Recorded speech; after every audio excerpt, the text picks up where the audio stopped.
Hey dudes, welcome back to another episode of our Rhomas Men's Team podcast. You are about to listen to one of our prior team meetings. If you ever want to join one of our live sessions that we have every Monday and Friday, head over to rhomas.com. That's RHOMAS.com and put your email in and we will send you a live link every time we record. We generally record on Mondays and Fridays. So if you ever want to be on the actual podcast, like we bring men up all the time to talk about their goals, talk about their obstacles, etc., head over to rhomas.com. And then also, if you want to help support the channel grow and also have access to exclusive content, book reviews, extra whiteboard sessions, etc., and some coaching sessions, head over to patreon.com and support us. We would love it. But if not, no biggie. We'll see you on the live sessions. Later, dudes. Enjoy this podcast.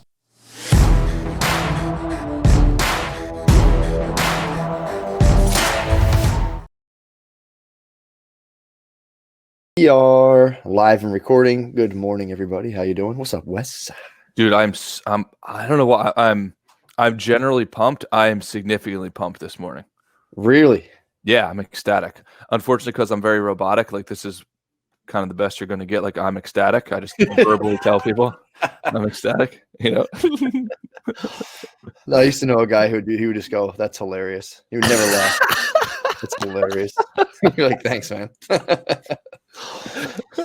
Dude, I'm pretty pumped.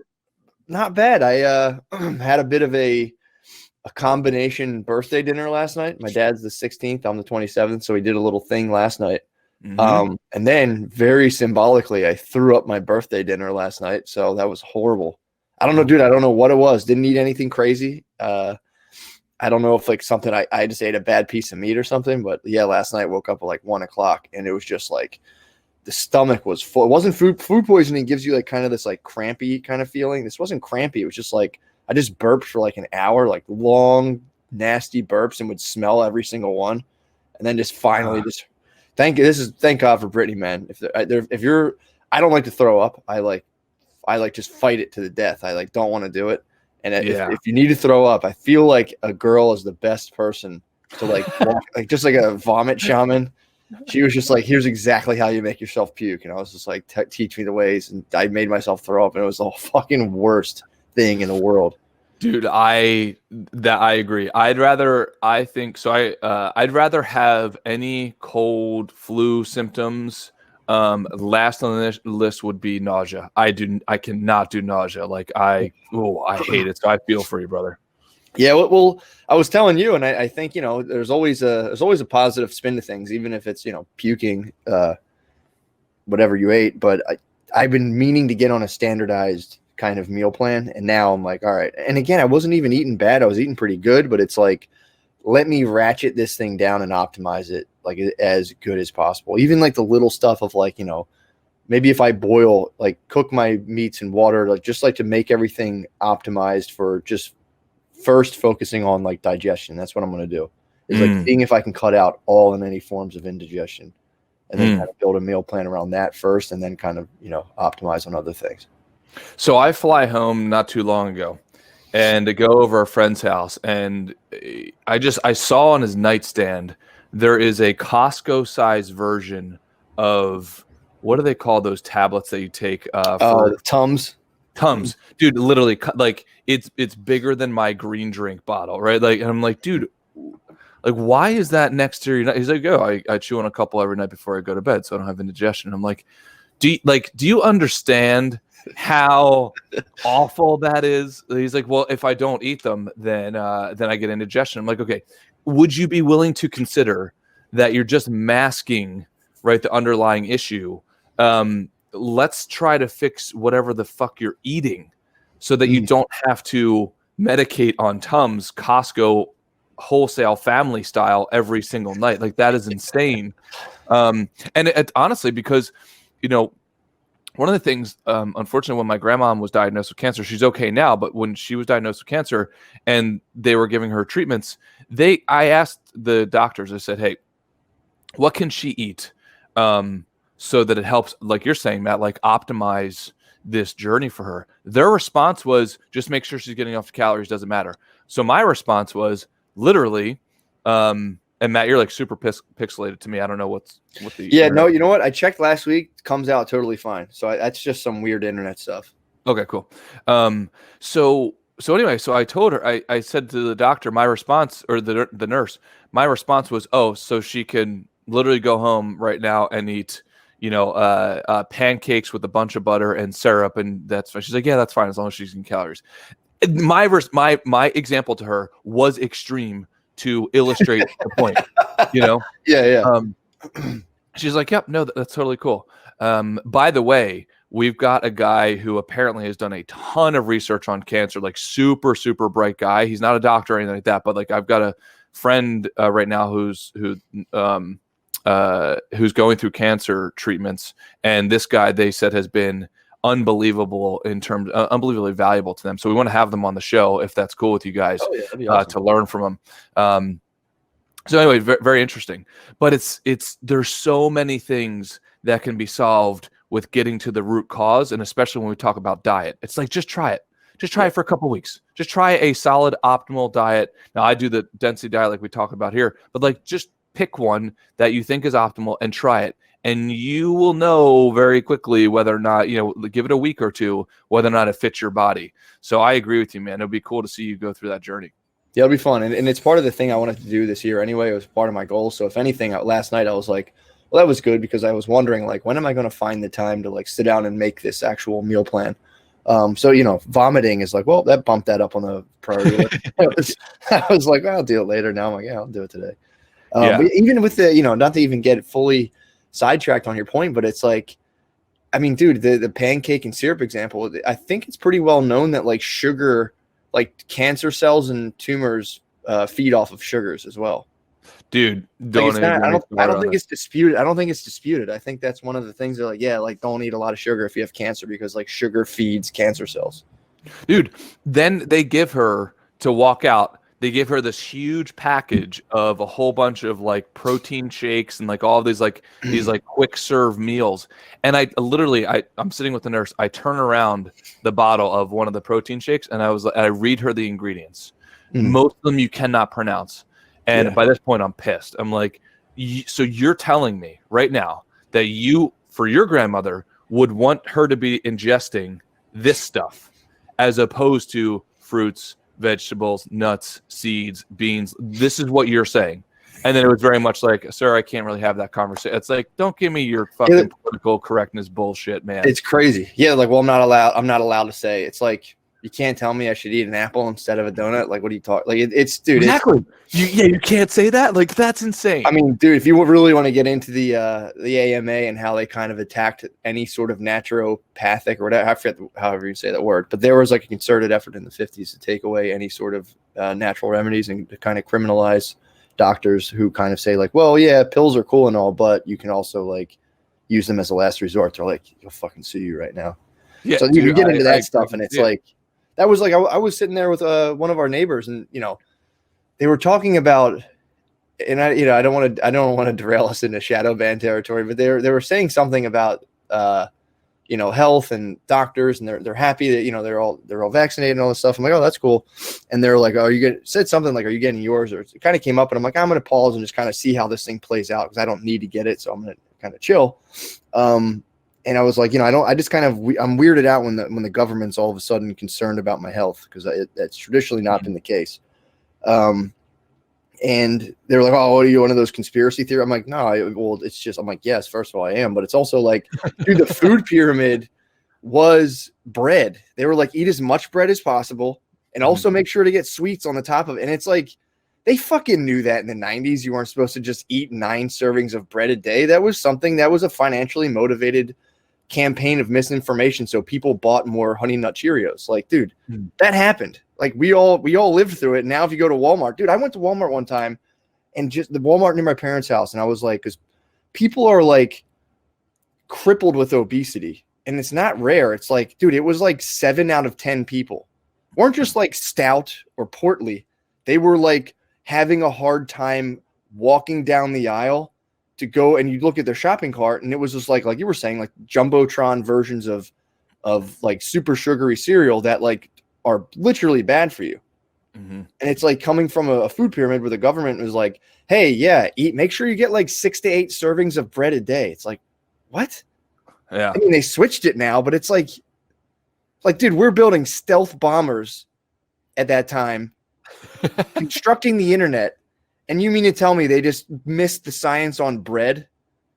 It's like, get the fuck, whatever. But yeah, and I don't want to judge anyone's food shopping choices, but it's like, it's a simple thing you can cut out, and you don't need a ton of other stuff if you just kind of cut to the basics. And like you were saying, sorry, that drives me nuts, man.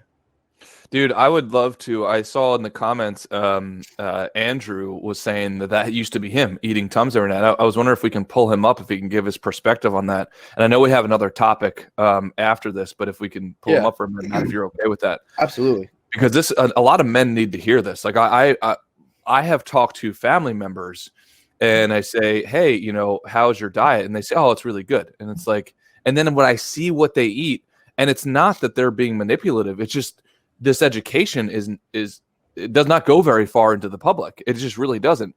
And unfortunately, when you start to talk about fruits and vegetables and so on, way too often we're put into a camp of like, oh, okay, like weird hippy dippy dude. Like, it's like, This is not hippy dippy. This is what a caveman would look at us generations and generations ago and say, no, this is how you're supposed to eat. Why would I eat this thing that it is not food? What they were giving my grandmother was not food. Yeah, man, that was like try bringing like anything other than like a hoagie onto a construction site, and people are like, you're gay. I brought like chicken, rice, and broccoli one time when I was a laborer, and they just looked at me and were like, "What the fuck's wrong with you?" And I was like, "What are you talking about?" They were like eating off of a truck. Like a truck would pull up and just open like a thing of like hot dogs, and they'd be like, "Hell yeah!" And I would eat chicken and broccoli, and they would look at me like, "Something? Are you okay?" I'm like, "Dude, where's that truck even coming from?" Whatever. Andrew, what's up, brother? So just so everybody knows, Andrew, how many pounds down are you now? I crossed the 40-pound mark this weekend. So just up 40. Fucking crushing it, man. 40 pounds down. So we need to hear from you, because I saw in your comments, when I referenced that my buddy had like a Costco-sized version of Tums on his nightstand. What has been your experience with that? Because I saw your comment. If you wouldn't mind teaching the guys that journey. I'm a pharmacist too, so I'm even like more into it on like I had omeprazole when it got bad. Like I could really attack some heartburn.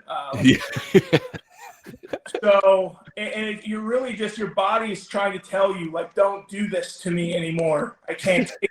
And we're saying like I'm medicating with these things I don't need just so I can continue to poison it more. So it's like, it's wild. I didn't even realize how I had stopped using them until I looked over at my bottle had like 1 or 2 tablets in it for like, I think since like November.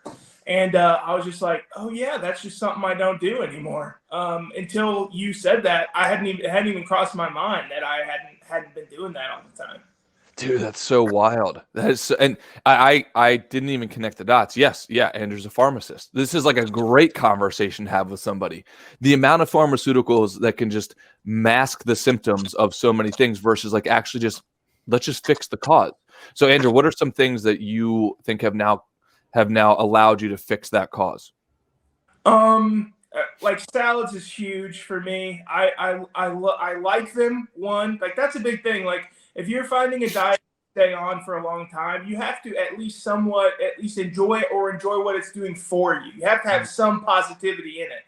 If you don't like it, maybe you understand like the positivity that it's giving you. So you have to have some kind of like, I'm a food addict. That's my drug for sure. So you have to kind of link some kind of positivity in with the food that you're taking in. So that's huge.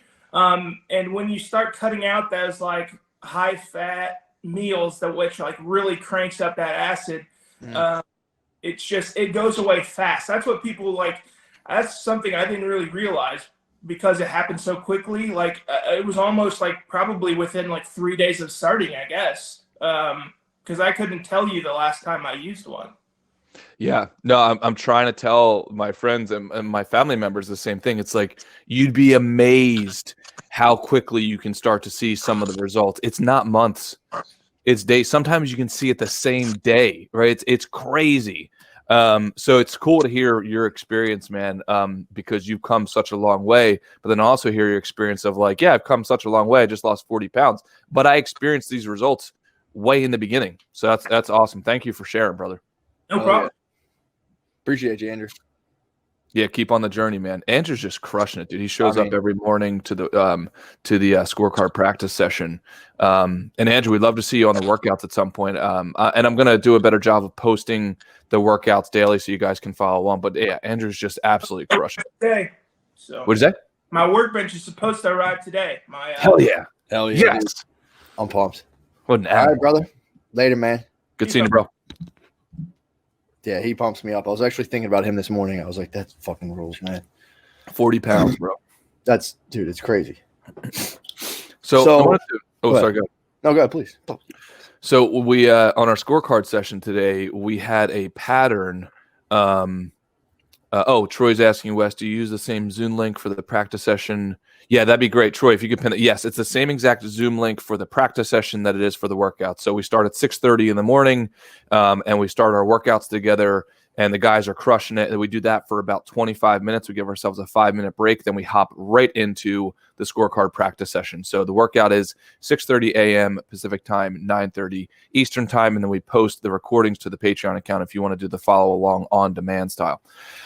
Troy, thank you for that question, buddy. But one of the things we talked about today in our scorecard session that we saw a pattern was conflict resolution. And maybe Matt, if you're okay with it, we can bring either Ray or Drew up because it was a pattern that we were recognizing. And this is definitely a topic that a lot of us men have problems with, how to solve conflict without being a jerk, but simultaneously not getting walked on, if that makes sense. Yeah. So, and how do you do it in a way? And then, in fact, not only come out net neutral, but then come out more likable and with more rapport and so on. So, and Matt, you're great at this. I think so. Definitely. Absolutely. I hate conflict, dude. I fucking hate it. I hate it, man. It makes my heart beat like 120 beats a minute. So appreciate that.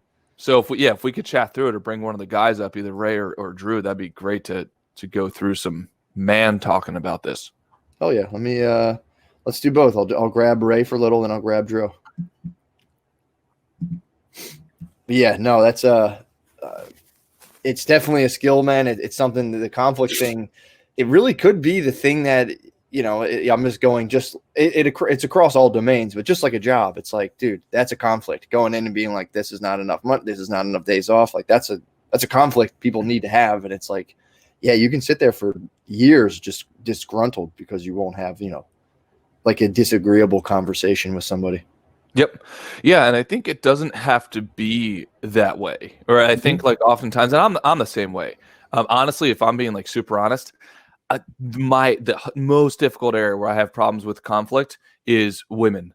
Like I cannot, I am so bad at when it comes to like hurting a woman's feelings. I think it was because I was raised by a single mom. Like one of the stories my mom told me when I was younger is like my dad was flipping out, like he threw a lamp against the wall and shattered it, like all this stuff. And I was a kid, and I think that was like one of the days, like probably one of the last days that I either saw my dad, or I think this was when I was younger, because I haven't seen him since I was 4 or 5 years old. But I don't remember this, but my mom said I ran over to her and she's crying. And I took her face and said, "Mommy, don't worry, it's going to be okay." Like, so I can't imagine how many times that had happened when I was a kid. Yeah. So like seeing a woman cry is, dude, like, so whether you're going through breakups or whether you're going through like anything of hurting a woman's feelings, I am terrible at. I will literally run to Arizona on foot from California before I have to give a woman a bad piece of information. Like it's so yeah, dude. I'm not great at this, but as men, we should talk about all this stuff. So Ray, what's the deal, man? What are we talking about this morning, and what's the topic, bro? Well, welcome, Matt. Welcome to Ray and Wes's podcast. We were talking about, Drew and I were talking about whether we should seek popularity or come in and just show everyone how much harder we can work than everyone when we join a new team. And it reminded me of a conversation I had with my therapist about healthy aggression. Like I seek approval so much. I'm such a people pleaser.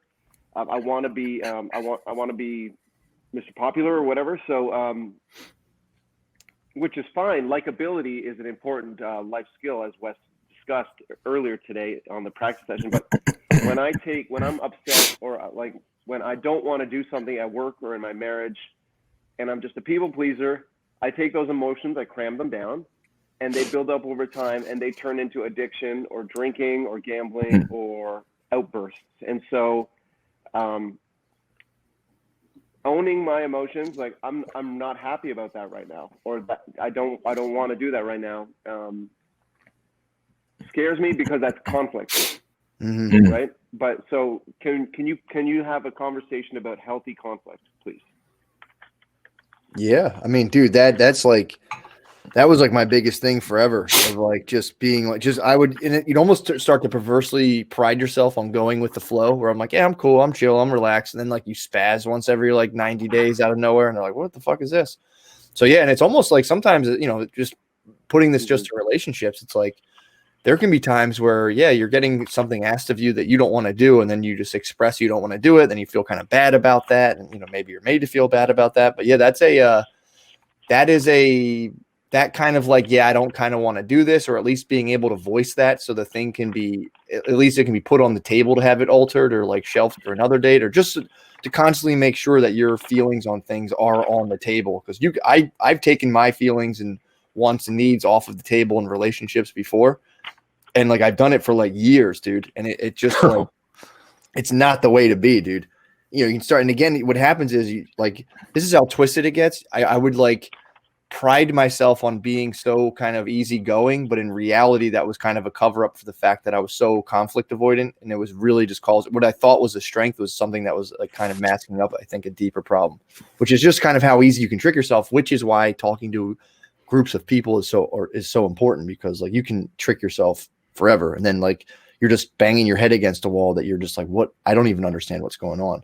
So yeah, I think that's like, I still make it a habit to be like, no, I don't know, I don't really want to do that. Just constantly assert my own wants and needs into the equation constantly, because someone can get very used to, if you don't put your wants and needs on the table in any kind of relationship, people will get very used to that, and it's probably pretty awesome for them, because it's like, well, this person will do whatever I want. So yeah, it's definitely a skill, and there's a ton of stuff on how to kind of self-assert and how to kind of learn how to do that and do it in a way, again, where it's not like you're not self-asserting once every so many days and like an outburst of spazzing and yelling and screaming. So it really is those little moments, I think, that really do it and get in practice. Yeah, Ray, when you brought it up this morning, Yeah. I thought it was outstanding, because I've actually been doing a decent amount of work on it. And I don't think any of us are perfect at it, but not claiming to be. But I will say a couple of things I've observed. And I was actually super excited that you brought it up, because I just got done making a flow chart on it. I'll share can I share my screen? I'll try to share my screen with you guys. I think so. And it was very helpful. And the flow chart, obviously super nerdy, but that's just kind of the way my brain works. But it was a sequential way of going through conflict resolution from what I've got from the 7 Principles for Making Marriage Work from John Gottman and a bunch of other areas that I've read on. But the first thing I always come back to for me is, number one, am I doing the stuff behind the stuff? Am I doing the fundamentals? And that's what the fucking scorecard is. Am I proper? Have I been getting my sleep? Have I been doing my workouts? Have I been doing my nutrition? All of those things, because scorecard optimized Wes is infinitely more capable of handling shit than I've just been off of my fundamentals. Like, it's not even the same. It's nowhere even close. Specifically sleep. Well, if I don't have enough sleep, or if my nutrition is off, or if I have not been getting my workouts in, like, I perceive so many more problems and conflicts that that wouldn't exist. For instance, last night, like, I was grumpy. I wake up this morning, not grumpy anymore. But everything that I looked at last night, I was like, well, that sucks. This person sucks. Like, it's so wild the way the human brain works. And depending on where your resources are, whether or not the resources in your prefrontal cortex versus your limbic system and so on. And that's the tricky part about that's the bitch of being being a human. That's also the great thing that makes us human. So like, having the fundamentals down is so important. Going back to like the doctors, I've got a cousin who struggles with so many problems, and the fucking doctors won't tell her. It's like, okay, well, maybe it's not this pill. Maybe it's you should lose 40 pounds. Maybe it's you should get proper sleep. Maybe you should start exercising and all of those things. Then maybe you wouldn't have to get back surgery that we recommend to you right away. Like, it's getting to the nucleus of things first and seeing what work we have to do there. That's why for me, that's why I've been doing the scorecard. I know I keep on saying that all the time. The scorecard for me, like, is my savior. Like, it just is. Like, that gets me to net neutral. Then from there, okay, now I've got firm footing. Otherwise, if I don't have that, it's kind of like what they say, like shooting a cannon from a canoe. Like, there's no foundation, right? There's just no foundation. So honestly, if I've got a big conflict in my life, or perceived to be a good conflict in my life, the thing that I will do, especially let's say it's like a breakup, or if it's like managing family issues or something, I literally tell myself, okay, I'm going to sleep on it for 3 days. Like, make sure that I get 8, 8, and 8. 3 days in a row, 8 hours sleep, 8 hours sleep, 8 hours sleep. Then I feel like I'm capable. And if I really am on my game, it's like, I'm going to go and do at least a workout an hour every single one of those days. Now I'm me. Like, now I'm optimal me. Okay, so let's say from there, I'd like to show my conflict resolution flowchart. Which, let me see if you can share your screen. I think I can. Oh, beautiful. It's saying it. Entire screen. Yes. Good. Share. Okay. So are you guys Yeah. seeing? Okay. Do you see this? Yep. Okay. Yeah. This is what I do on fucking Friday nights. So now you guys know. Okay. So we've got conflict Did resolution. you build this, or did you just download this? I'm No, trying not to be offended by your question, Ray. He built this, dude. Of course I built this, dude. No, dude, what a nerd! Oh my God. So I don't believe you have a girlfriend, Wes. I don't believe it. Okay. It's just Excel. So anyway, for the guys who are listening to the audio version of this, I will figure out a way to post this like to the show notes so you guys can have access to it, etc. But we're walking through my conflict resolution flowchart. It's not mine. It's a grouping of all the stuff that I've learned about conflict resolution, specifically in relationships. So if you look at this conflict resolution, first you think you have a perceived stimulus. And the reason I say it's perceived is because you don't know if it's actually true. Like, you could misinterpret something. So for instance, like, you know, if I don't know, like somebody steps on the back of your shoe, it might be Ray or it might be Matt. But let's say I perceived it to be Matt, then I'm going to get mad at Matt, right? So that's an example. Now I go into what I call perspective shifter, which is, okay, and Matt, you helped me with this. You helped me develop this mindset. Okay, does this actually matter? Will it actually move the needle? And I try to remind myself, would I rather be right or would I rather be rich about this? So specifically, like in an emotional, like in an intimate relationship, it's like, okay, you know, let's say your wife left the cabinets open again and you hate when she does that. It's like, okay, well, would you rather be right about this or would you rather have a rich, healthy relationship? So, and you'd have to make that decision. So, and then the final question here is this just your own shit? Like, we all have those little ticks that, for whatever reason, they're triggers for us that really we just have to work on our own stuff. You know, so for instance, like one of the things that my girlfriend does, she's phenomenal. Like, she makes me laugh all the time.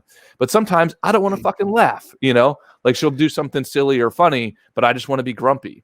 And it's like, that's not her fault. That's my own shit. So then I had to do this perspective shifter. I use it all the time. Like, does this actually matter? Is it my own shit? Would I rather be right or rich? Does this actually move the needle towards the objective? Okay. Then after that, I want to try to verify. Okay. So for the emoter, so the person who's experiencing the emotion, confirm that it actually happened. Now, if my perspective shifter yields me the answer of this does not matter, then I don't bring it up. Like, I do not bring it up. That's just something on me so that, dude, 60%, 70% probably of the conflicts that otherwise would have been done prior, I no longer do. Right? Because it's like, is this important? And Matt, you really helped me uncover that, because I think you said, like, is this going to kill me? Like, is it a physical threat? Yes or no? Right? Just going down the decision tree of this. So for me, this is kind of my version of it. It's like, okay, does this actually matter? If the answer is no, then I don't do it. And it's probably, does this matter now? And or will it matter in the future? Because sometimes the answer could be, no, it doesn't matter now, but this pattern is going to build up, right? And in the future, I'm going to be pissed about it. So if the answer is, okay, basically, I'm trying to determine whether or not I actually have to approach this. Okay, so let's just say now we're only working with 30% of the conflicts, which, by the way, is enormous, right? Could you imagine if you brought up every little thing, every little nitpicky thing? We've all had experience of either being that person or that person being done to us, right? Like where they just nitpick fucking everything. And that is a very unenjoyable experience for everybody in the room. So if you can remove, 30, 40, 50, 60, 70% of potential conflicts, I think that is the stuff behind the stuff that really moves the needle. Okay. So now we're only working with 30% of the conflicts that are left over. Now, verification process. This is verify that the stimulus actually happened.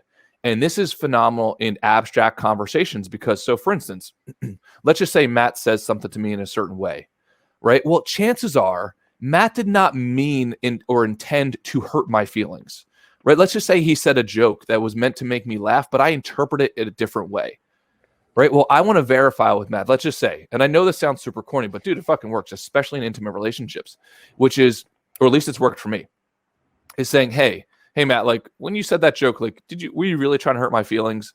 And chances are Matt would say, no, dude, like I would never, ever, ever want to hurt your feelings. Like that's just not the thing, right? That happened. Okay. So now this, dude, is super important. Do we agree on what happened? Like, okay, when Matt said that to me and said, dude, I honestly did not mean to hurt your feelings, did I agree with him? So hopefully that's the case. Yes, we agreed on it. Okay, so then you move into what's called an emotional soother. And here's the script for that, or you can come up with something on your own. Okay, we agreed on what happened. So the emoter would say, okay, hey, I now realize it didn't actually happen. Like my perceived threat was not real. Matt, you were not trying to hurt my feelings. But I am still dealing with a little bit of the negative vibrations. Can you give me some time? Because I think we've all experienced that in emotional relationships where the person says like, hey, I'm sorry. Like, I didn't mean to hurt your feelings, but you still feel shitty, and I was left with that. And like, I still like felt shitty and I didn't know how to deal with that. But this script has helped me a lot saying, hey, okay, great. Now that I know you were not really trying to intentionally hurt me, I also just so thank you for that. And thank you for saying sorry. But I also just want to let you know, like, I am still feeling shitty because I'm a human, right? Like, like it's the classic, like, hey, I dreamt that you cheated on me and I know you didn't, but I still feel weird about it. So if you can just give me a little time, or like whatever your act of love is that you'd like to receive, ask your partner for that. And then the partner says, yeah, totally understand. Yep, I'm here for you. I'm here for you. Just let me know when you need me. Okay. So that's the first option.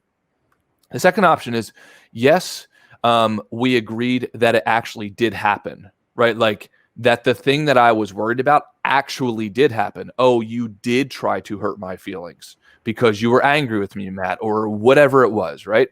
So then you go into at least John Gottman's like what I try to do is John Gottman's conflict resolution model, which is the 5-step process. So I'll just go through it quickly, which is soft startup, which means I don't attack Matt and say, hey, Matt, just so you know, I love you as a friend and like you're always there for me, and so on. Give so many positive disclaimers that it's a very soft startup before I tell him what hurt my feelings. Okay. Then you go into making and receiving repair attempts. So you say, you said it like, hey, Matt, like, I know you love me too, dude. Like, can we go out and, I don't know, play basketball, or like, let's just shoot the shit. Let's watch it. Let's watch something on TV, whatever. Right. Okay. Then, then you just try to be friendly, self-soothe each other. Well, I mean, obviously that kind of sounds weird in a friendship, but let's say it's an intimate relationship, right? Like when your girlfriend or your wife is you're now in that repair attempt mode, how can you soothe each other? And that's where communication in advance really helps with your partner, saying, okay, when you are upset, what are some things that I can do? And dude, honestly, like I found like, with my girlfriend and so on, it's like, just be there. Just touch me, just hold me, which is very counterintuitive because when somebody's fucking pissed off at you, the last thing you want to do is hold them, right? But like, I'm telling you, if you ask your wife or your girlfriend or whoever, like, how can I self-soothe you? How can I soothe you when we're in this conflict? I'm telling you, that is a great way of what I call down regulator, right? It down regulates your emotions. It's like, just hold me for 10 minutes. And then she will be a different person 10 minutes. Okay. Dude, real quick. I just want to say too, to that point. So the that was something I caught myself doing recently where like it was like a few nights ago, we got into like a really minor, just like a little spat before bedtime, which is always a horrible thing to do, like to go to bed kind of angry. And you know, I caught myself because it was one of the situations, one of the rare situations that I kind of felt like I felt pretty solidly I was in the right about like what I was angry about. And I'm laying there and I'm just sitting there, just like, you know, we're like laying there, not touching each other in bed. Just, I'm like, oh yeah, you know, I'm right, you're wrong. You feel so bad right now. Yeah. And I just stopped immediately and went and cuddled her. And it was like just bridging those things and decreasing the time spent between being like, you know, like getting that weird fucking sadistic satisfaction out of being like, yeah, you're fucking feeling so fucking bad right now. It was like, that was like something, I just had this weird satisfaction of like kind of being in the right. And one of, like you were saying, these like crazy, complex kind of emotional scenarios. And it was just kind of like, let me just stop. Like as soon as we get the information out, let's just go right back. Even if I kind of feel like pissed off, like, you know, I'm not going to sit there and like leave you out to dry like that, you know? Yeah. And dude, that's the thing. Like as intimate partners, you know, you can get the cheat codes on each other. Right. But the conversations have to happen outside of the conflict. Because when you just ask this, like, well, what can I do for you right now? Like, if you're already mad, that doesn't work. It's got to be, you know, hey, in advance, if we ever get mad at each other, what are the things I could do? And then, Matt, it's up to you or I or whoever the person is, you know, who's trying to sue the other person to then actually do it. And your chances are you're not going to like it. Right. You're like, fuck, like I got to hold her right now. Like, I don't want to hold her right now. It's like, okay, just shut your mouth and just do it and see if it works. And dude, 9 times out of 10, if not 9.9 times out of 10, it definitely works. The Matt, that's what you're referring to. Absolutely. And like ASB is saying right there, there's no zero-sum win or loss conflict in a relationship. You're a team. And that's the exact line of thinking. It's like, all right, we had a little spat, but at the end of the day, like that us being a team is more important than me being, you know, perceived being right or validated or whatever. It's just like we're a team no matter what, you know. So that's like, I think that's pretty good. Yeah. So I'll I like that. Do you want to be rich? I like that logic. Do you want to be right or do you want to be rich? Yeah. Yep. Like that, and that's not just monetarily, right? Like exactly. Yeah. Do you want to be right? Do you want to have a rich relationship? Do you want to be right or do you want to have a rich friendship? Or do you want to be right or do you want to have a rich occupation? Like that kind of stuff. So I will go through and finish this real quick for you guys. I hope it's helpful. I think it's nice, man. Okay, so then the final. Then you go immensely. I'm taking notes. Cool. So then the fourth step is compromise. Okay, in the future, like how can we fix this in the future? Where's the middle ground here? And then number 5 is allow the other person to process any grievances so they don't linger. This can oftentimes suck for the person who was the violator. Because the last thing you want to hear is how much you suck or like just the repetition. But I have found, and I got this from Gottman's book, that it is important to let that person kind of like allow them to feel their emotions. Like, and specifically as men, I think that probably more likely than not, your female counterpart probably takes a little longer or wants to go deeper into emotions. I think that's just a general understanding. Maybe that's wrong, but that's been my experience. But let that counterpart do it, because that therapeutic process really helps kind of get to the end of the road. Actually, conversely, kind of counterintuitively quicker than otherwise not. Okay. Then the final note here is the success of the repair attempt is contingent on the balance of the emotional bank account prior to that conflict. And remember that human beings have a negativity ratio of 5 to 1. So if you can imagine your relationships, it doesn't matter if it's friendships, intimate relationships, family relationships, etc. Imagine that you have a big candy, you know, a big gumball jar on your kitchen table, right? That big candy jar, right? The gumball jar. Every single day you should be putting gumballs in there, as many as possible. That's why on our scorecard we have act of love, right? As many acts of love and of service that you can do for the people that you care about and having positive interaction, because for sure at some point you are going to get those gumballs taken out with a negative behavior, right? Like, is your emotional bank account or your gumball jar, is it always filled up? If it is not, right, then you are going to experience way more conflict. Like, the repercussions of conflict are going to be enormous, because remember, it's not a 1-to-1 ratio. For every time you put in a gumball, right, like when something negative happens, 5 are taken out. because human beings on average, at least according to John Gottman's research, experience a negativity ratio of 5-1, which makes sense, right? Like evolutionary reasons state that like we need to be way more concerned about the negative things than the positive things, because the negative things like a snake or a saber-toothed tiger could kill us, right? Versus the positive of eating that fruit. Well, like I could eat that fruit tomorrow, but if this tiger is going to kill me, it's going to kill me today. Anyway, third and final column is, okay, no, we disagree on what happened, right? This happens all the time in emotional relationships. Like you hurt me, you know, let's say my girlfriend hurt me and she says, well, no, I did not intend to do it. And I said, well, yes, you did intend to do it. Like you knew what you were doing. And she said, no, I didn't know what I was doing. So in my mind, she's playing dumb. In her mind, it's like, no, I didn't intend to do it. Okay. So finding out what that intention is, was it a good intention or a bad intention? Right? Like, yes, I did it, but my intention was actually good. I just miscalibrated. Okay, well, then you just go back to the emotional soother. Hey, I realize you had good intentions. I'm still dealing with the negative vibrations. Can you do this? Blah, blah, blah. Right? So that's what we kind of experienced before. Now, if it's a hurtful intention, because sometimes this happens, especially in arguments, right, where you're just trying to hurt each other. Like that happens all the time.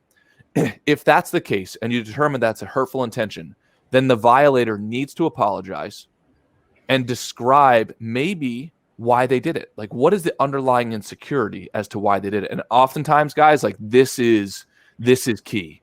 If you can build a rapport with your partner and they apologize and say, hey, actually, you know what?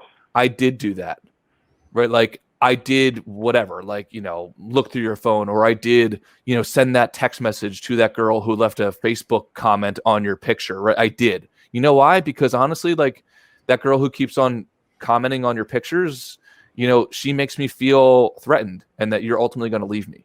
Like usually that description is an insecurity. And dude, when you can get to that and you can understand that the person's anger and what they did out of anger actually stems or originates from an insecurity and fear and pain, that melts my heart. Like that's like, oh shit, like she just did this because she loves me and she's scared that I'm going to leave. That's, dude, 9 times out of 10, I don't know, Matt, what your experience was, but that's usually what I find. Have you found something similar? Yeah, I mean, dude, I think I got this from when I was going to when I was seeing a therapist. She was explaining to me how a lot of times, like it goes all the way back to like kind of like the culture of your household. A lot of times, like anger, a lot of other emotions get kind of like shuffled behind anger, because anger is like in some households the only kind of recognized or validated emotion. So like, you know, if you're sad, it's like, shut up, I don't want to hear you cry. I'll give you something to cry about, blah, blah, blah. But like for some reason, people are generally just uncomfortable with being vulnerable. But when you're angry, you're not really vulnerable. You're kind of like the aggressor and blah, blah, blah. So a lot of times, like you're saying, a lot of those other more understandable and more, you know, easier to empathize with emotions are just masked behind anger, because that's kind of the more comfortable way to express it, because you're just way less vulnerable. But when you describe the underlying ones, it's like, it just makes so much more sense, because otherwise you're dealing with just somebody just coming and attacking you and you're like, what the fuck are you? Stop. What the fuck is this? Yep. But if they're like, hey, here's how I feel, you're like, oh yeah, let me make sure, you know, let me make sure. That was a big key for me of like. And Matt, if I can add to that,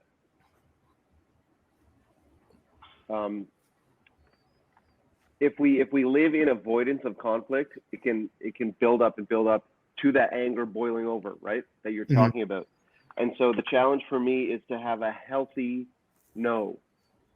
Yeah. Not letting it get to the point where I'm screaming, you always do this, like I'm sick and tired of this, but just to have a healthy no that that puts my desire for approval in check, but like healthy, like honestly express what I'm feeling. Absolutely, dude. Yeah, think about when Seinfeld was approached on the red carpet, and Kesha said, "Can I have a hug?" Yeah. And he looked at her, and he said, "No." Yeah.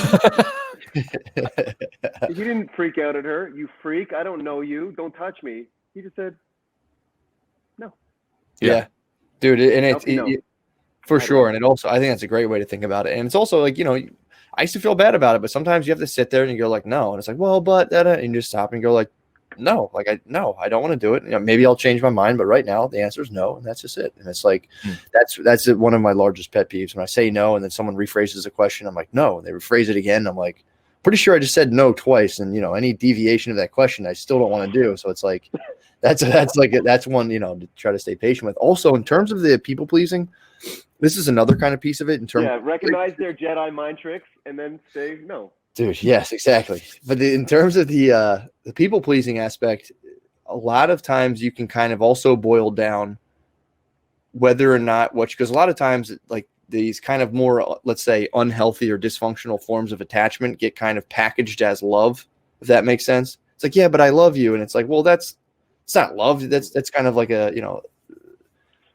like more of like a desperate fear-based thing and not like kind of a generative, productive thing, if that makes sense.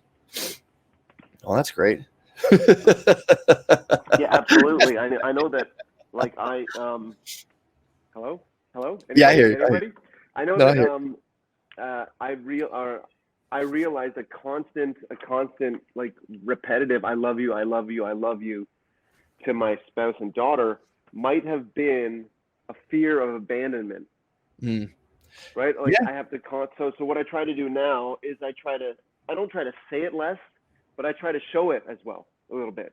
Exactly. Not just like shouting, I love you through the door as I go downstairs. Yeah. Or even to justify, this can happen too, to have a more kind of needs-based, like, and again, a lot of this, none of this is black and white. It's very kind of messy and interconnected, but it's like, there could be like a more needs-based, I love you, where it's like, well, I checked on you 3 times while you're out because I love you and I don't know anything about it. And it's like, yeah, okay, I can appreciate that. But it's also like a lot of times, like we just said, that kind of like fear-based kind of attachment stuff can kind of Trojan horse in as love and seem very valid and perhaps be well-intentioned. But it's like, if people aren't honest with their feeling during certain things, and like it's just experienced as kind of like overbearing and, maybe controlling. So, but yeah, that's all. I think it just occurred to me that listening is an important skill in all of this, where, Matt, for example, when you said no 2 or 3 times in that hypothetical you just mentioned, letting the person be heard and just listening to them is a courtesy we can do to people. Yeah. That can go a long way in order to reducing, so you can still have a healthy no, but by just listening to the person, I think in some situations it can reduce the boil on the conflict. Big time, man. There was the one thing I really like that my wife does now. I think she kind of knows I have certain hot buttons. Like when she brings certain topics up, I instantly get kind of defensive. And now she starts to preface these things being like, look, you're not going to like this. She'll tell me, she'll be like, oh, just when she points out like little shit that I'll do. If I like leave a thing out, I'll be like cooking and I'll leave like one of the child protective things off the cabinet while I'm cooking and standing right next to it. And she'll be like, you got to put this right back on. Just little bullshit. But if she's bringing stuff up that I typically get annoyed about, she'll preface it now. And it gives me time to steel myself. And I go, all right, I'm listening. Because otherwise, if someone just springs that kind of shit on you, I'm just like, what? Now I'm like spazzing. And I'm not listening at all. So it's like, that helps big time. Defensive.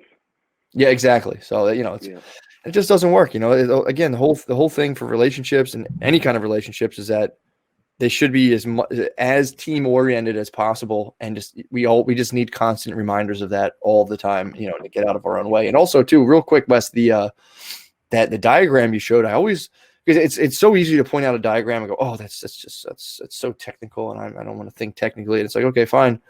But like people should always know that the alternative to that diagram is something out of just like a clips of a bunch of random scattered things. Like I'm trying to think of the word. There's a word for that. It's a phantasmagoria is the word. It's like when there's just like a clips of. It's a very fancy word.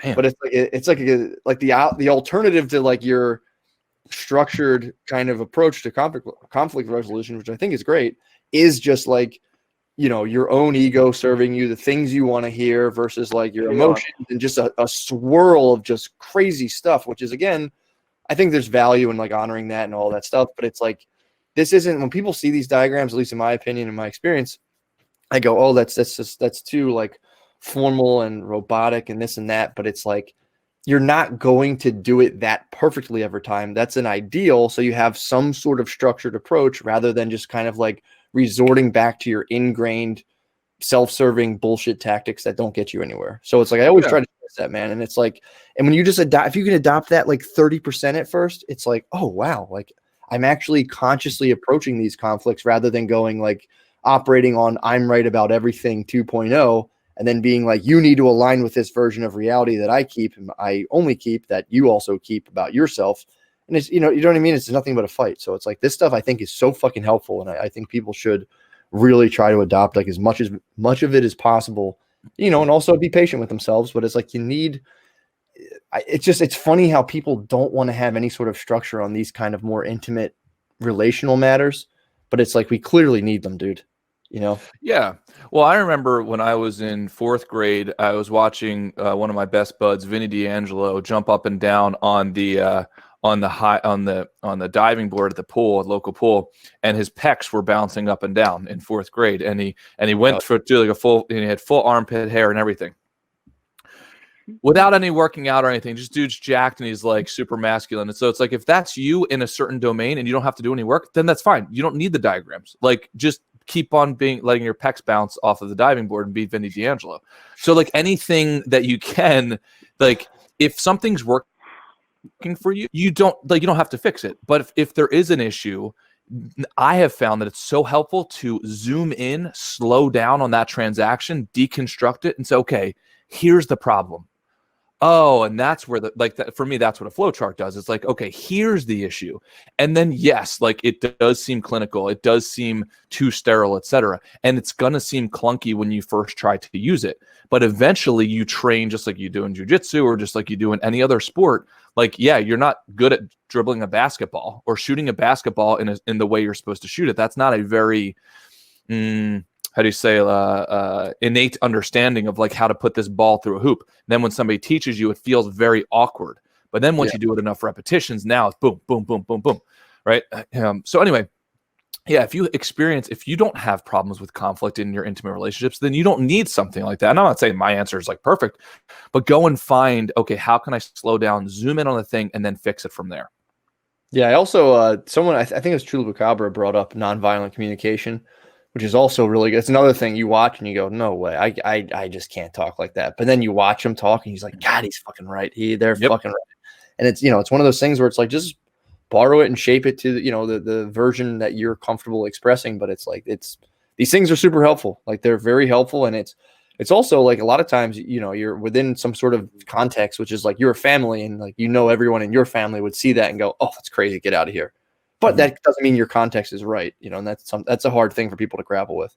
That like there's glaring omissions within their family system that like nobody notices or deals with, and it's really uncomfortable to think about. Be like, wait, everyone I know is wrong, potentially not even to say wrong, but like slightly dysfunctioning on this one thing, and it's like it's a hard thing. That's a hard pill to swallow, but it's also important. It's an important one as well. Yeah, and I think one of the things that ASB hit on, and this is the kind of thing that I'll wrap up with that flowchart with, is I try to use the cookie cutter. I'm sorry, the cookie approach. So in the cookie approach where you give somebody quote feedback, you give them a compliment, you give them the feedback, then you give them another compliment. I try my best to do that in intimate relationships. Of first saying, "Look, I love you."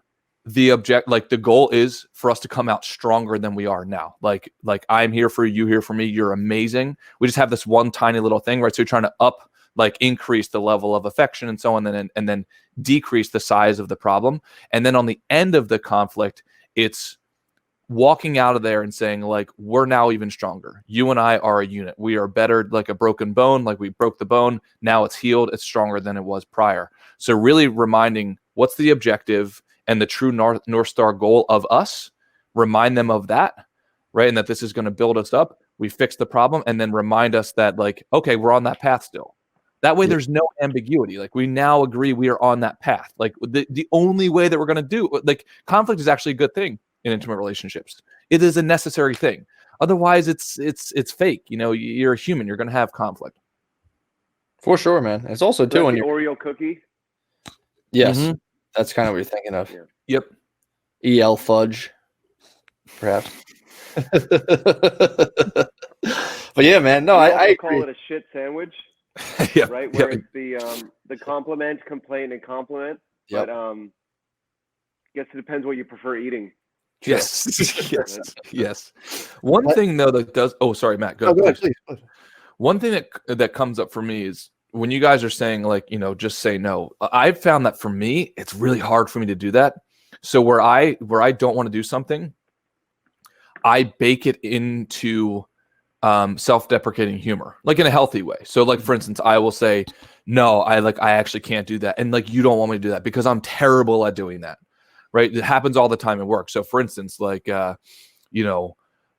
I'm awesome at the communication, teaching, etc. But if like one of the employees comes and says like, hey, can you help me with this paperwork? First of all, I fucking hate paperwork. But so what I'll say is like, trust me, like I wish I could, but I am the most incompetent person at paperwork. I would break everything for you. So yeah, I totally understand like you're super overwhelmed, but I'm telling you, I'm going to make it worse for you. So like, I'm sorry that I'm that incompetent, but so like, I just can't do it right now. And it makes them laugh a little bit. And they're like, oh yeah, I remember when you did that last year and you broke it. So I have found that baking no into a bunch of self-deprecating humor, as long as I'm not like hurting my psyche, right? Like I'm comfortable with the self-deprecating humor. And I have found that's a lubricating way of exiting the situation without coming with a yes and future obligations. Yeah, no, I think that's a great idea. I'm trying to think how I can apply it to like flying home to hang out with my wife's family. Like, you don't trust me. You don't want me to. Yeah, not applicable in all situations. I'm kidding. No, yeah, dude, I think that's a great, especially within those domains of where if you kind of get kind of piled on, or you just kind of say yes to everything, and now next thing you know, your day is filled with stuff you didn't want to do that you could have easily solved with like, you don't want me to do that. Well, yeah, because that ultimately could lead to resentment, which I've also used in conflicts before too. It's like, hey, I could totally not say anything to you about this, but here's the problem. If I don't say anything to you about it, I know for sure next week I'm going to get resentful. Yeah. And resentment, like that's the precursor just to like ultimate destruction. Yep. And I have found that everybody who I tell that to, like the whole resentment scripting, that works. I've say every time, like, hey, I could totally not say anything to you, and if this is weird for you, we don't have to go down this road. But I know that if I don't voice it right now, my brain will get resentful. Oh, that's another thing that I do. I often blame my brain and not my identity, because that helps dissociate for the other person. It's like, hey, my brain's just doing something weird right now. It's telling me this story. Yeah. It's not that I hate you. It's that my brain hates you right now. Yeah. So can we both work on my brain right now together so my brain doesn't get resentful? Yep. And I know that sounds super stupid, but dude, I'm telling you, it fucking works. Dude, it's like my brain's telling me this weird story right now. Can we work on it? Dude, that's one of the biggest. I think that's a huge thing you can do. It's just my brain's getting some rope and duct tape right now. Dude, making that distinction between like there's just thoughts of there's a difference between you, the person who's like perceiving all of your thoughts and, trying your best, versus like the fact that, you're getting thoughts and you're getting angry and like, dude, that like, hey man, I hear what you're saying, but like, I will get like, I'll do it, but I've done this before. I know the pattern. I will start to get resentful and I don't want to resent you. It's hard to imagine a person being like, I don't care if you resent me. Come on, go do it. And at that point you kind of get a better insight into the relationship. But yeah, dude, that's that kind of distinction between like just recognizing that your thoughts aren't the God spoken literal truth, and that your brain is just producing shit that you don't need, whatever percentage of you decide. And it's like, I guess we'll jump off pretty soon because it's almost getting to an hour, but I'm obsessed with this idea of, of like having like a parasitic consciousness where it's like, you're like, you have a body, you need to take care of it. And I've like trashed my body to like, just like say get work stuff done or do other things. And you have to start and look at it and be like, all right, so if my ambitions are like just absolutely destroying my, let's call it like your personal ecology. It's like, my little domain of myself, if I'm like destroying that, it's like chances are my kind of ambitions and, more kind of like you were saying, like brain stuff produced by my brain is off. Like there's no way these things should be out of sync like this, so that kind of helped a lot. Yeah. Awesome. Dude, Ray, Ray, please. A closing thought. If the way resentment works for me is by failing to have a healthy no and healthy conflict, I just replay or reimagine or invent the argument with the person in my head. For example, the neighbor who keeps parking on my driveway, you'll see his obituary soon in the Toronto Star. he lives in my head rent free, right? Because I'm constantly saying, "You talking to me? You talking to me? Hey, Yeah. you know, move your car or I'll move it for you." These kind of like silly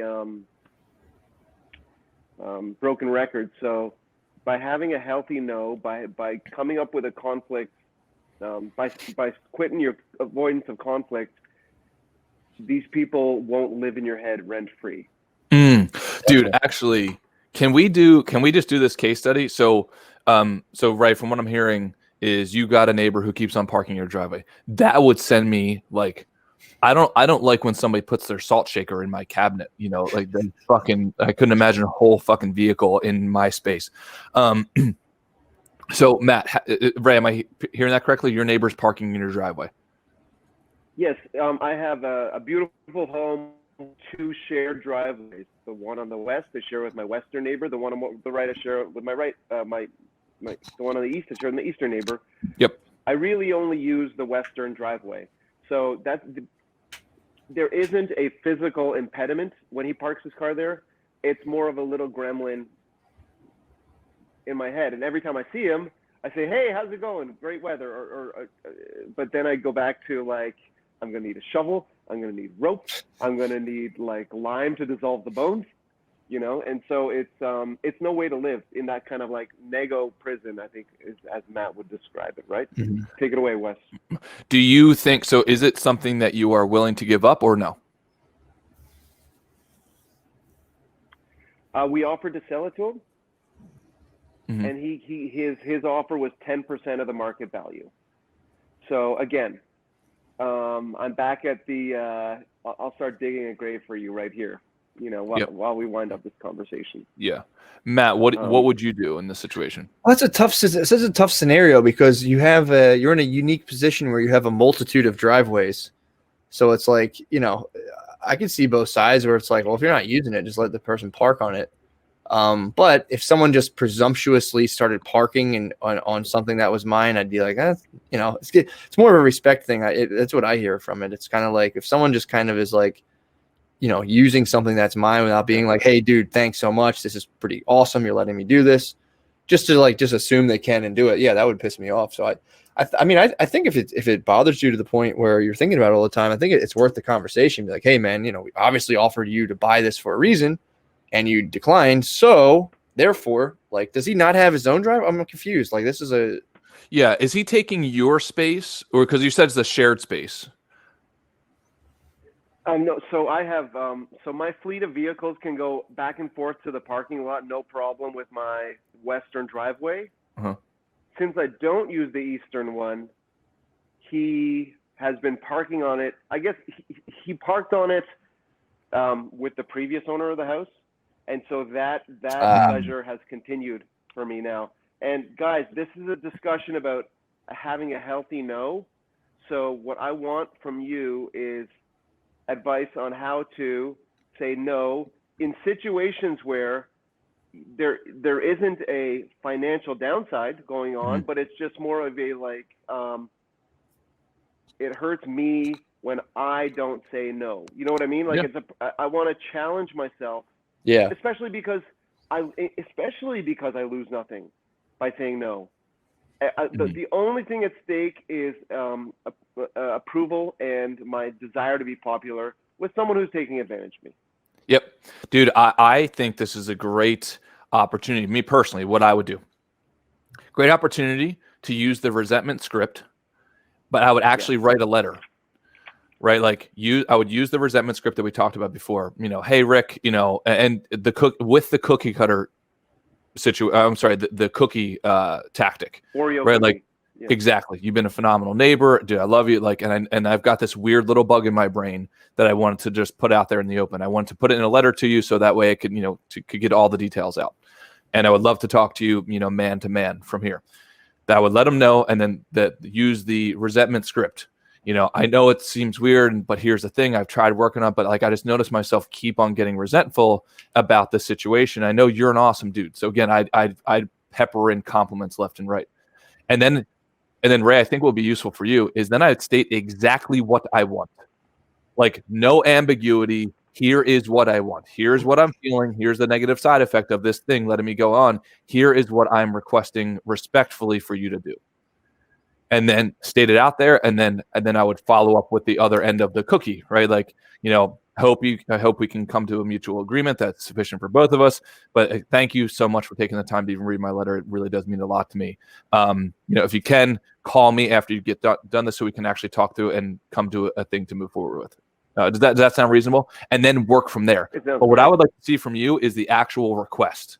Like all of that letter and everything is to get to the actual request, because that's where I think that you from what you're saying, like you've got room to grow. Like actually make the request. Yeah, I kind of like and again, I don't know what you think about this too, Russ, or what you think about this, Ray and Wes, but the ASB had a suggestion that I kind of lean towards a little bit. Just invite the guy over and have dinner and talk. You see maybe if this stuff can't be moved past or something like that.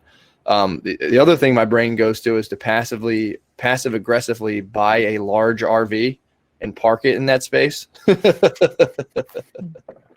But no, this is a tough one, man. Cause it's like, when I get messed up, because I think about Andrew all the time, and Andrew has a driveway, Andrew Pasella, he's got a driveway and it gets blocked constantly. It's his only driveway. And it's like, I'm always just like, dude, that's so fucking inconsiderate. It makes me so angry when I see that, if I ever drop him off. So that's really annoying. And again, it's really just like, it's just strange to just, I guess, the person feels grandfathered in, but how would you realistically go, say you didn't even send a letter, say you said, hey man, I know you parked here before. It just kind of bothers me. It's my driveway. What would the ideal solution be for him to park in his own one? Why doesn't he? I don't understand. The challenge for me, Matt, is that it's gone on so long. Yeah. Here's another conflict avoidance, right? If the first day I moved here, I said, hi, kindly move your vehicle. Small request, small result, right? But now because it's been going on so long, it's he's grandfathered in. So it's like, it is a conversation I've been dreading for years, right? Yep. So to be honest, I don't care what he wants. This is a personal mountain I have to climb. Sure. This is part of my, so Matt, and we talk about having a healthy self and developing a healthy self. This isn't about the driveway. This is about me standing up for myself and developing a healthy self. Yeah. So as a result, I'm in writing, in the form of an Oreo. I will tell him that it's like, I'm sorry you've got such a crazy neighbor, man. But I'm crazy, and it just drives me nuts that you park in the driveway. And then the request. I think it's fair price that I charge you $1,000 a month to park in my driveway. Well, I also or don't park there. Either $1,000 a month. Stating your terms as a man, I think, is so important. That's why I think the letter helps, because in a conversation, especially, we all want to be liked, right? So when he said, then it gets real twirly. I won't say those words. I won't say those words in person. Even in a text dialogue, I will dial it back. Sure. And my therapist and I are working on developing a healthy self, and I've shown him I'm showing him examples where I've recently stood up for myself.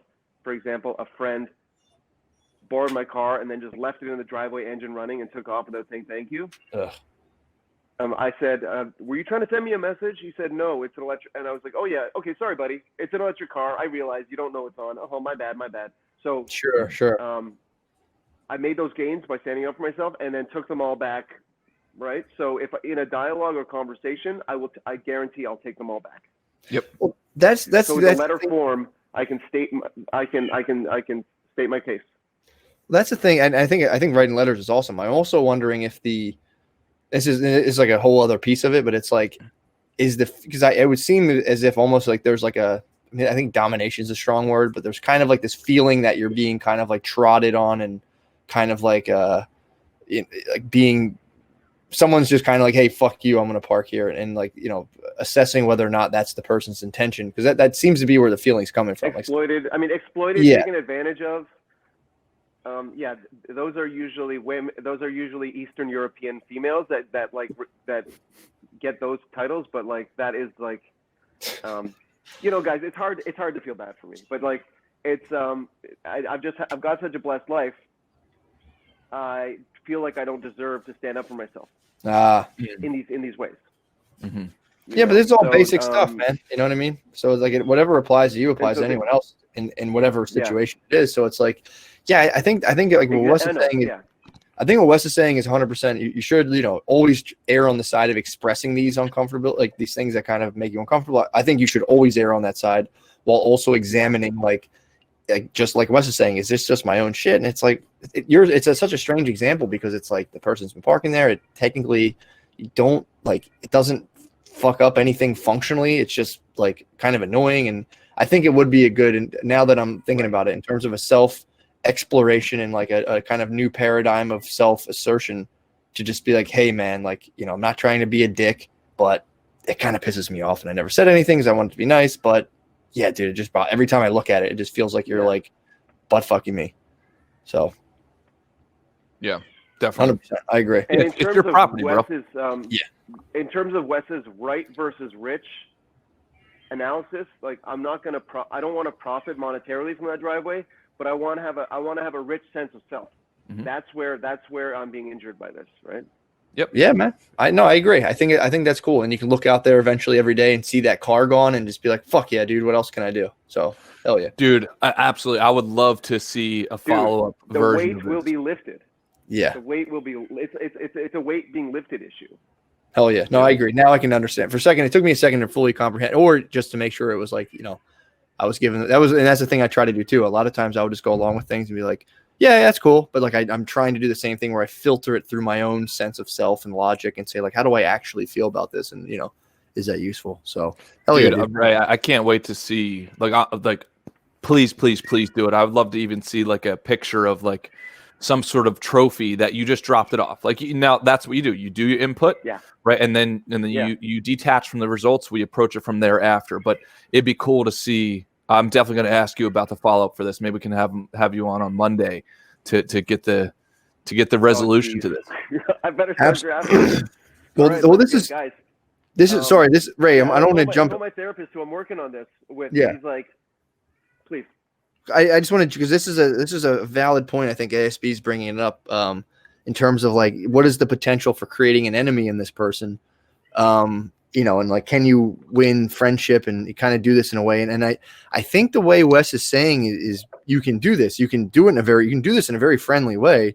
And it's like, there's another thing. It's like at some point you do have to draw the line on your non-negotiables. And if people fall on the other side of that fence, that's the price you pay for, you know, self-assertion. So at some point, you know, that's something I have to kind of work on all the time, where it's like, well, I don't want to have any in it. It's like, you might have a couple, you know, and dude, I've lived next to neighbors that like, we don't like each other. It sucks, but it's like, there has to be a line, and it's ultimately up to us to kind of like, I might go about the situation totally differently, but at the same time, if this is your goal, sometimes people fall on the other side of that fence. And that's kind of one of the things that's hard to accept with conflict. It's like, yeah, we might not like each other after this. You know? Yeah. And for all the stuff we're talking about today, if that's the end result, that's on him, not on you. That's him wanting to take advantage of you after you've stated your very rational terms. This is my property. I've been doing you a favor. If you've done it in a way that I know you will, right, is like with the compliments and so on, and you're not trying to be a jerk. If you're stating your terms that are very rational, then that's fucking on him. Then he's trying to manipulate you and he knows what he's doing. And at that point, it's like, all right, we're cutting ties. Get your fucking car off my driveway. Like, or else this will be escalated to probably something that neither of us want to go to. Dude, ASB, like, why am I doing this? This is for my enemies, dog. True. Like, this, I'm filling up the tank. I'm filling up the tank of self-respect. I'm filling up the tank of, like, standing up for myself. And it starts at home. Yep. 100%. It starts in you know. No, I totally agree, and I think my enemies. it's one of those things too. It's like, yeah. And when you start to, like you were saying, right, you kind of want to like honor your more intuitive self and kind of sense of self. And it's going to lead to some doing things differently. And sometimes there might be increased static from those decisions, but over the long term, kind of exercising that muscle, I think pays off. Even if you, like, you might try this once and it might blow up in your face, but you still did it. And then you still refined how you go about that in the future. So I think it's a very good quest you're on. Yeah, and I would add to that, to the Ray. I think you're doing it for yourself. I think you're doing it for your enemies. I also think you're doing it for your girls at home. Yeah, man. Teaching the people who you are leading that they have a fucking leader. Hell yes. Hell yeah. Well, let's wrap. Hell I'm going to yeah. run Ray has a black eye on Friday. Ray comes in with like a steak over the eye. And now you can't even park on the other side of your driveway anymore. Yeah. Yeah. Look, I got you, Wes. You have a jar full of like jelly beans for your acts of love. I got a jar full of driveways, man. This isn't about where I park my car. Yep. Okay, I get it, bro. Just reach in and grab another one. This is about this. I don't come to the Rhomas men's team to get rich. I come here to learn how to be a man, and that's what we're talking about. Yeah, and we're all teaching each other how to do that in the process. Oh yeah, dude. What's up for this week? What's going on? Dude, for me, keep on developing Rhomas University. Matt and I like just crushed it last week and growing out the YouTube channel and so on. So just keep on growing this thing. Like and Ray's been helping a lot. Like keep on trying to grow this thing because honestly, it's helping me so fucking much, and it seems like it's helping a lot of other guys so much. So let's keep on fucking going, man.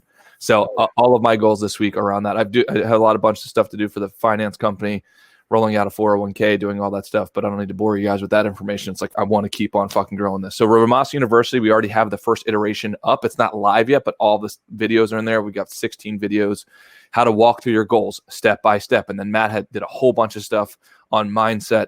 So yeah, man, we're working on, I'm going to keep on working on that this week, Matt.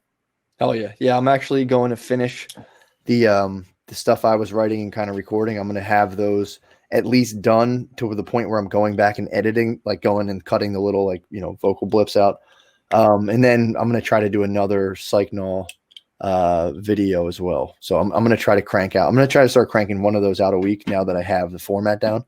So I'm going to try to record all the audio and then do the Psychnol thing. And then hell yeah, go for that.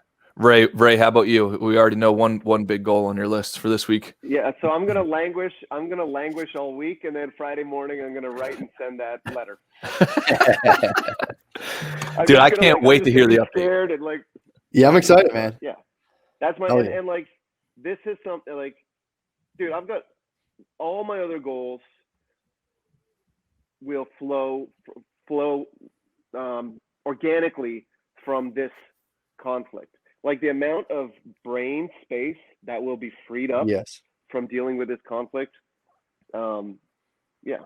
Exactly, dude. You're taking the weights out of your backpack. Like that's what this kind of shit is. Yeah. So that you can be more nimble, more agile, and quicker on your feet. So hell yeah, man. I can't wait to hear the update. Dude, thank you guys so much. Awesome seeing you guys. Thank you, Wes. Thank you, Matt. Later on. Later, Ray. See you on the Discord. All right. Later on.